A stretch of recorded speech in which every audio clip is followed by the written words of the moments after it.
Hello Internet, so I've been watching a lot of Outlast Let's Plays. Outlast 2 recently came out and I've been rewatching the old one as well. So what I wanted to do, one of the big features of that game is a night vision camera. A camera that you can kind of toggle between normal and night vision. So what I want to do is build a image effect that renders that night vision style. So I have an idea for how we can kind of achieve that. We're going to see what happens. I'm not entirely sure how this is going to turn out. Never done it before. But we're going to throw together something and hopefully try to reproduce somewhat the style that you'd get in Outlast. So what I have right now is this. This looks really gross, but this is actually this is actually a visual representation of the depth map. So what I'm doing is I'm rendering the depth map to the screen. And so I have an image effect that's currently just doing that. That is not the image effect. Here we go. So what this is doing is we are calculating a second UV. This is actually a vertex and a fragment shader, not a surface shader, just like every other image effect. So we pass in a separate UV, which is our depth. And then down here, we calculate that. I say we calculate that, we literally just copy the values over. There's nothing fancy going on there. Literally just the same as the original UV. We could probably use the same thing. I'm just not. We also are pulling in our camera depth texture, which will only exist if your camera renders a depth texture, which we'll get to in a second. So we have a depth texture that is getting rendered by our camera, which is actually recording the depth of every object rendered in the scene. Then we actually pull that out. So that gives us an image, just like every other image. We have to actually pull out what the depth is and then do some calculations on that. So this gets us our depth. Then we get a linear depth. So this is actually between 1 and 0. 0 is going to be black. That's the maximum distance. 1 is immediately in front of the camera. It's right at the front. And then all I'm doing is drawing that.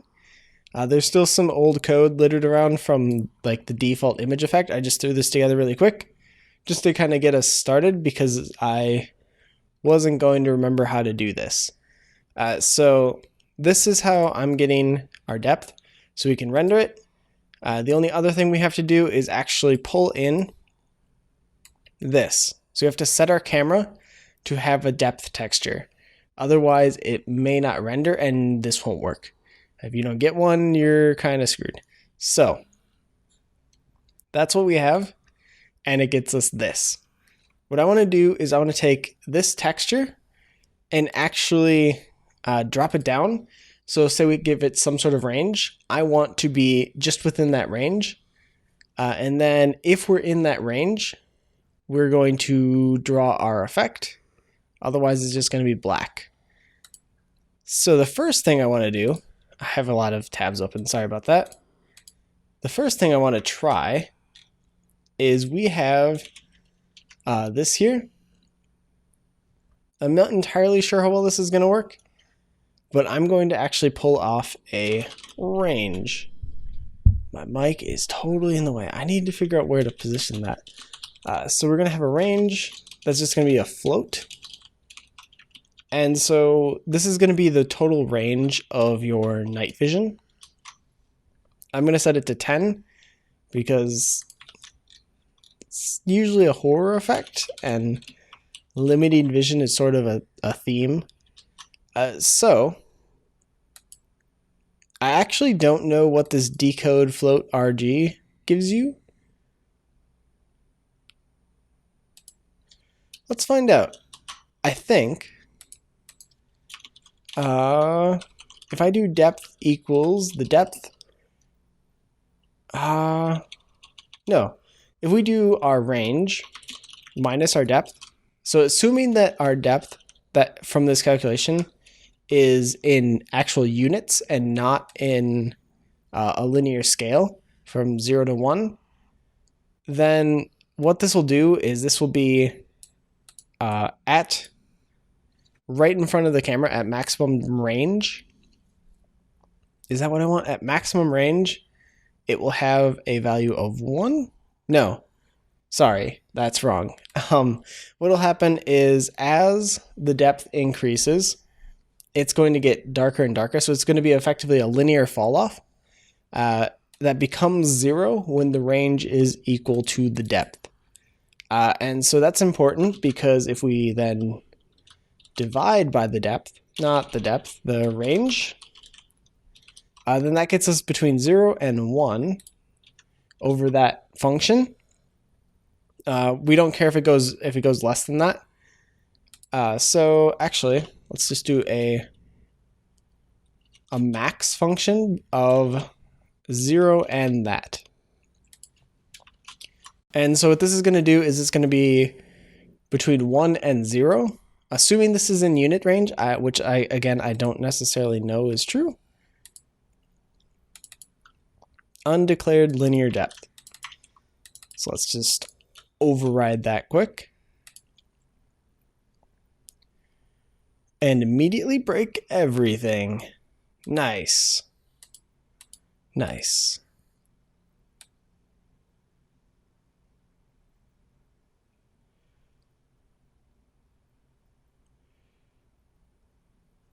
It occurs to me that this is not doing what I intended it to. We're going to have to revert this. So we're going to have a similar function, but it's going to be over our linear depth instead of over the depth we're getting from that. That'll just be some raw value that we're not going to worry about.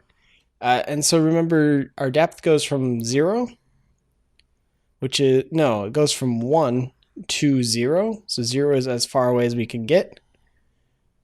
So our range is going to be a range. If I can remember how to do this, I believe that's not right. There's no way that's right. Yep. And I've forgotten how to do that. Let's see here. Sorry, I'm guessing in the dark. We're gonna go back to float. I keep opening all the wrong projects. Okay, float. So this needs to be between 0 and 1 now. So the default range of a camera is 1,000. So it has a maximum render distance of 1,000.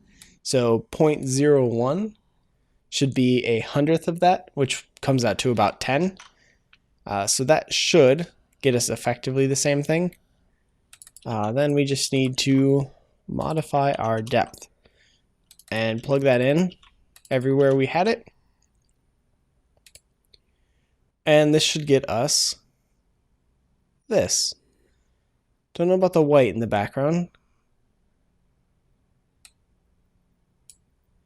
0.01. Very dark. So if I move this forward a bit, I would expect it to get light around the, as we get near objects, I would expect it to get lighter. And that doesn't appear to be the case. So I think I've done this wrong, or perhaps backwards. So our depth between 0 and 1. If I just take this off quick, then we get white being very close, which is going to be our high values, our 1. So yeah, this is backwards. There we go. So I actually don't need to invert this. And there we go. So then if I do 0.01, we get something like this. So now we have a depth camera that only renders things when they're within 10 meters or 10 units. And it's going to just do straight white, but that's perfectly fine. Looks like so the issue with this is transparent effects are still going to show through. I don't know how to fix that. Well, actually, disabling this would, but I think that also breaks a few other things. That wasn't right. Hold on. So the issues we're doing an image effect.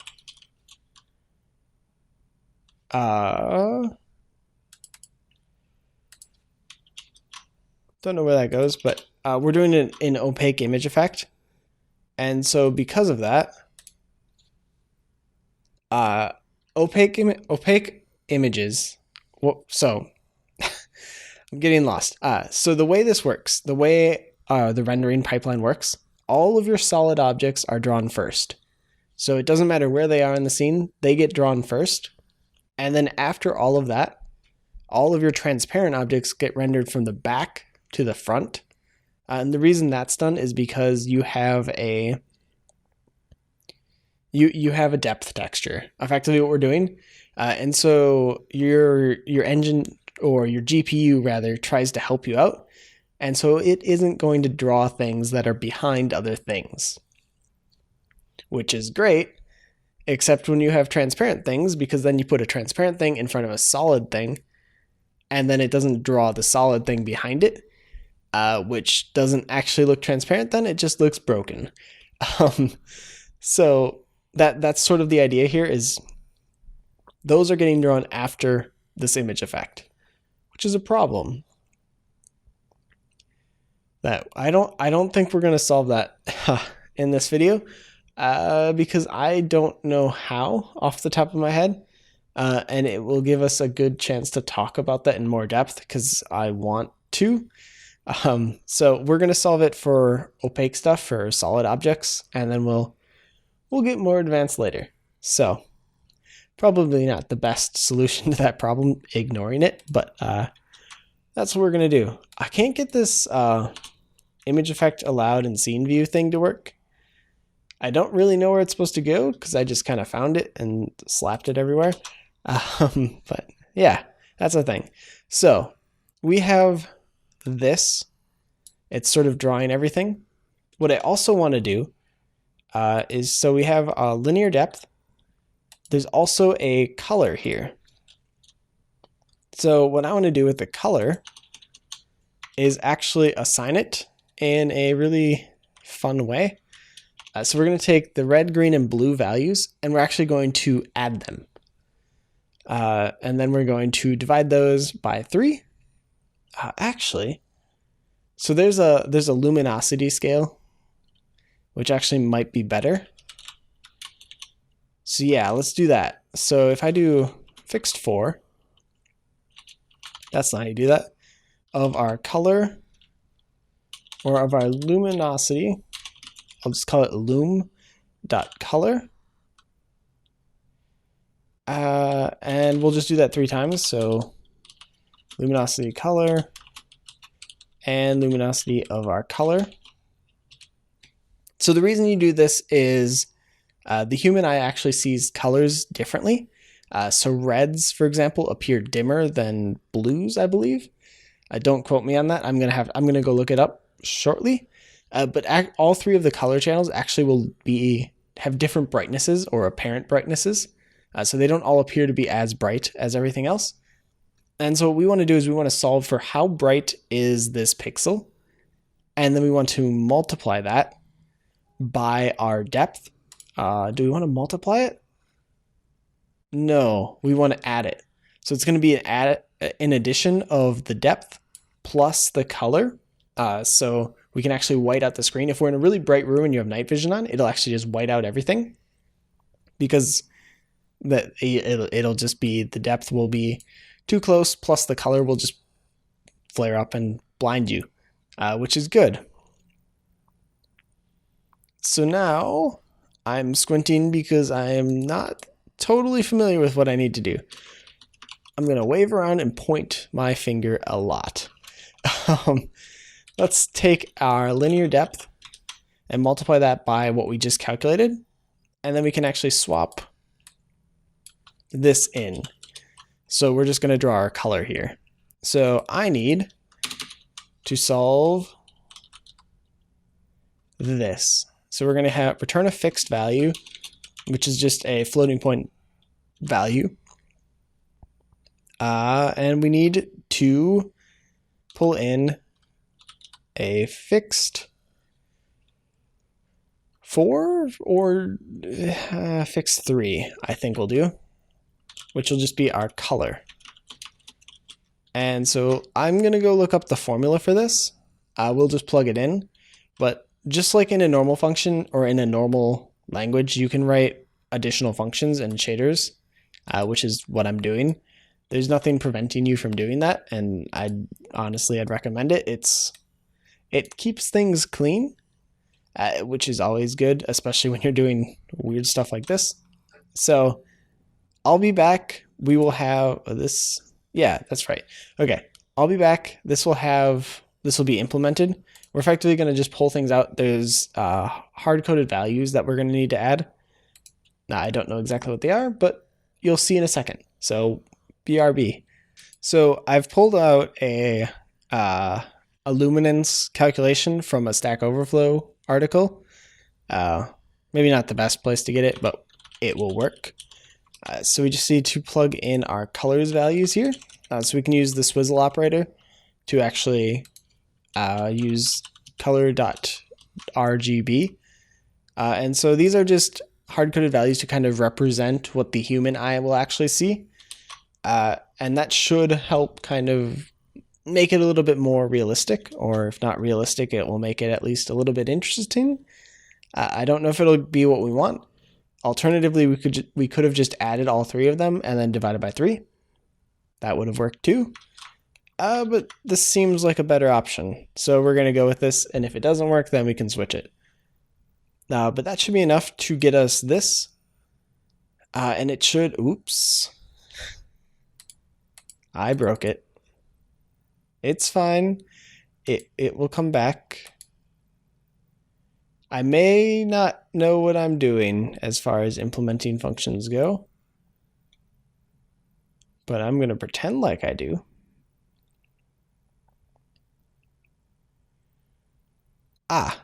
We need a semicolon. That would probably help, wouldn't it? Yes, it would. Cool. So with this is still our depth texture, but now we're actually getting a little bit more to it than we were previously. We're getting a lot of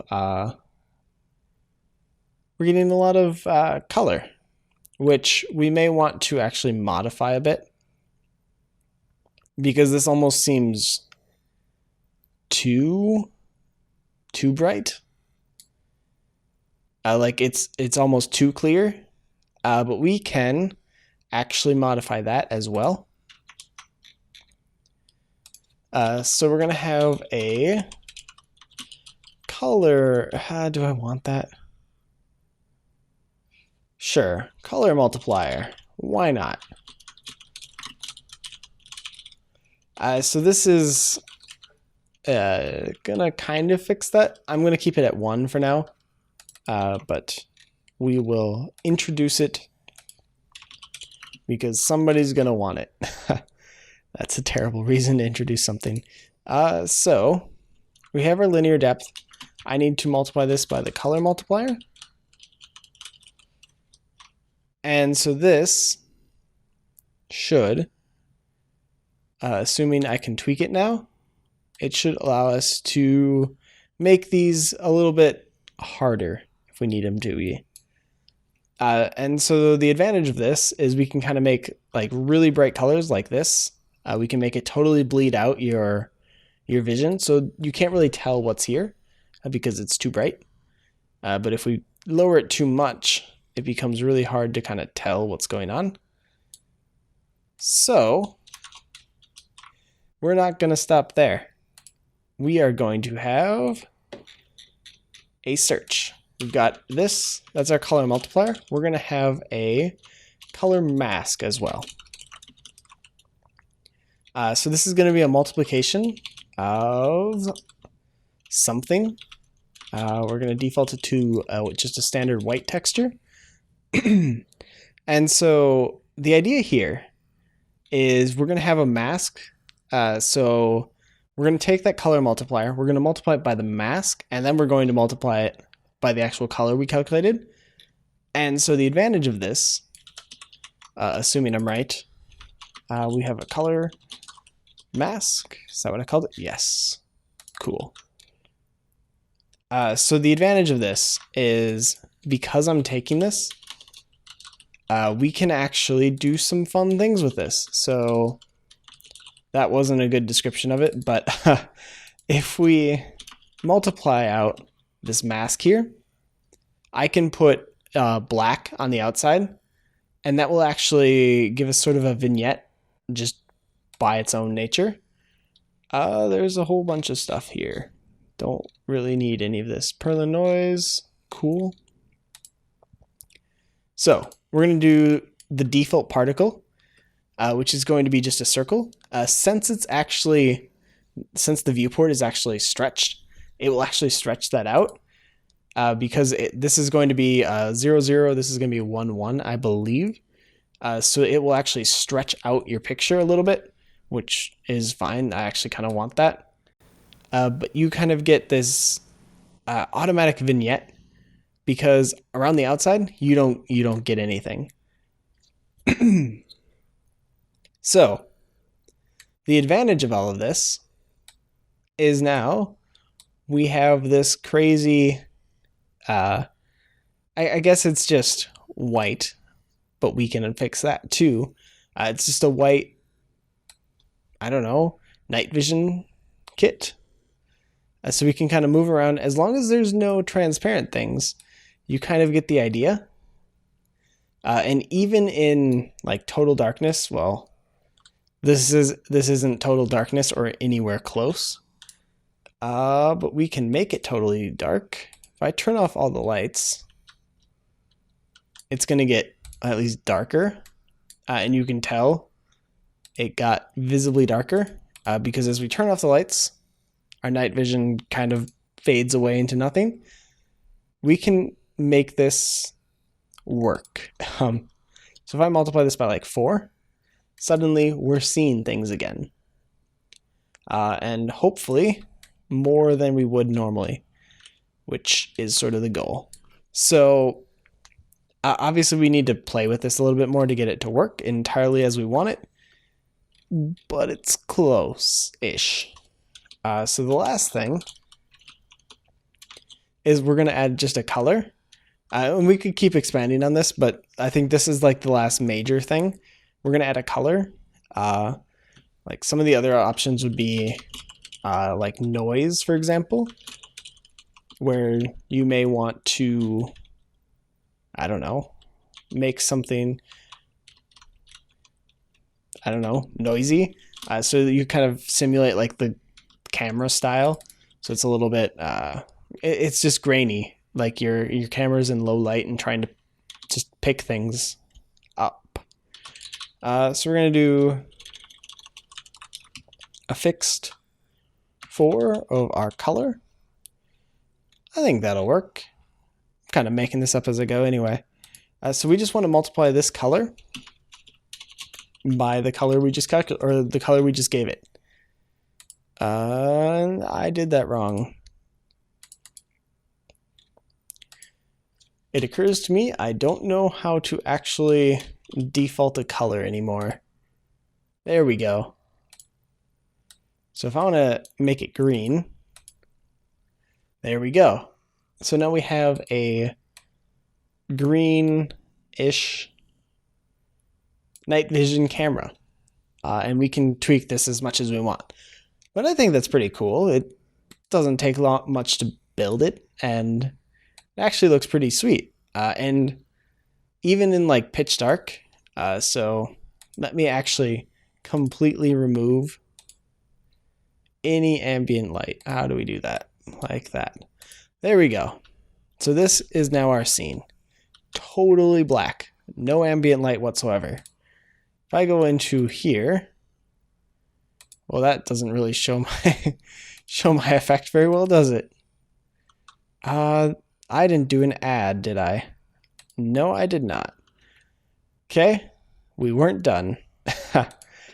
Linear depth plus. There we go. I'm gonna actually do color times our color value.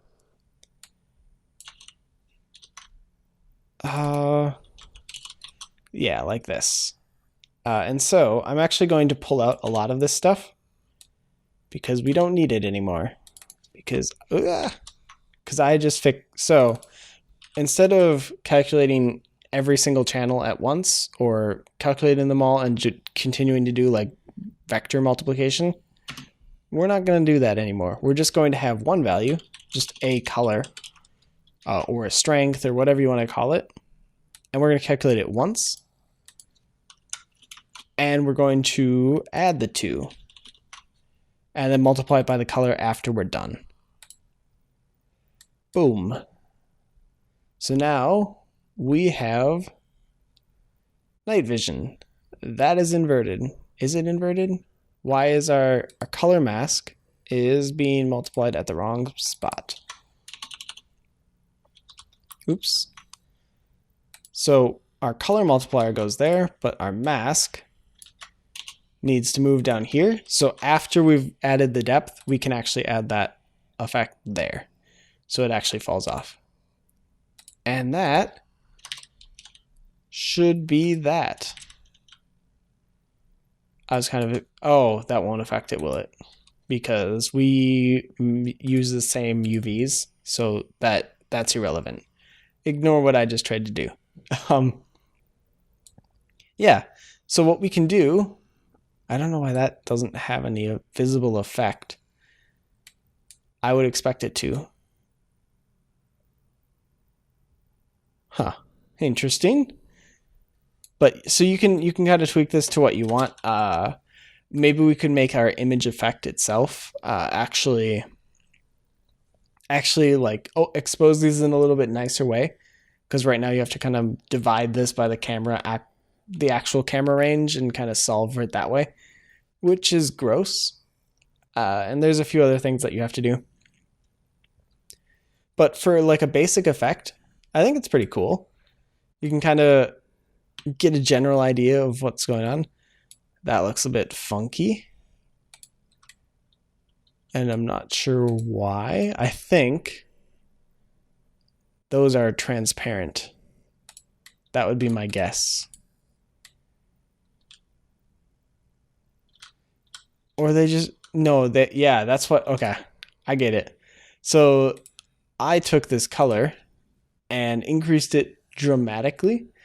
And those tiles have just a small amount of color.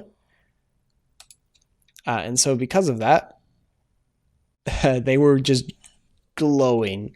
But if we take that back off, they don't anymore. But anyway, here's a super simple night vision camera. I bet you can make this way better with some noise and a few other effects. But it does what you need it to for, I don't know, a short amount of time. So yeah, if there's anything else you guys want to see, any other ideas you have or things like that, let me know. That's how I learn. That's how I come up with these. So until next time, see you, Internet.